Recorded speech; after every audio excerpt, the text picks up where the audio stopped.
Mais faisons-nous ce qu'il nous demande. Nous voulons que Dieu nous entende lorsque nous crions. Mais entendons-nous de tout cœur son appel à notre obéissance. Si nous voulons être entendus, nous devons entendre ce que Dieu attend de nous.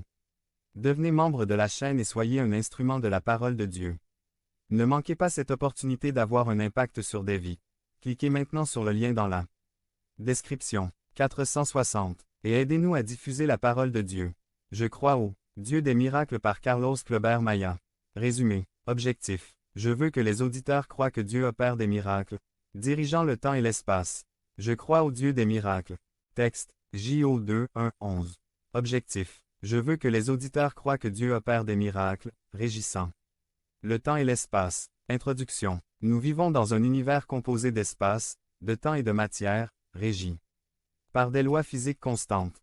Lorsqu'une ou plusieurs de ces lois sont annulées ou suspendues, ce que nous appelons un miracle se produit. Par définition, seul celui qui a établi ces lois peut faire des miracles. Le miracle n'est pas le fruit de la capacité humaine, mais de l'activité divine. Celui qui fait des miracles, c'est Dieu. Lorsqu'une hache tombe dans l'eau et coule, cela suit une loi naturelle. Quand Dieu a fait flotter la hache, par l'intermédiaire du prophète Élisée, c'est un miracle. Les évangiles, en particulier celui de Jean, rapportent une série de miracles appelés signes, c'est-à-dire des démonstrations de puissance dans le but de révéler que Dieu agissait là et d'éveiller la foi de ceux qui sont témoins de telles scènes. Un signe pointe vers une réalité qui le dépasse. Il montrait Jésus pour montrer qui il est. Dans cet épisode, nous voyons un événement très courant, qui sera utilisé par Jésus pour accomplir l'un de ces signes.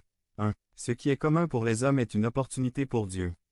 1.1. Le troisième jour après les événements précédents, quelqu'un célébra un mariage et invita Jésus, sa mère et ses disciples. Ils étaient probablement un de leurs parents. Les disciples, ici, seraient André, Pierre, Philippe, Nathanaël, Barthélemy et Jean.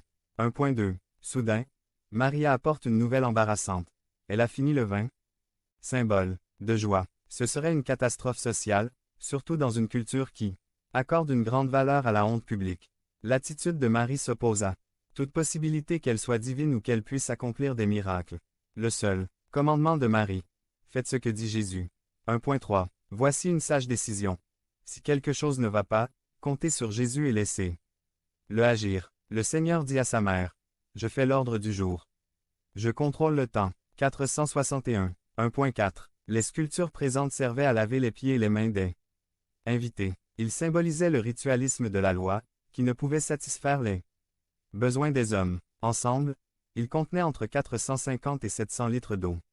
1.5. Jésus va profiter de cette simple opportunité pour faire quelque chose d'extraordinaire.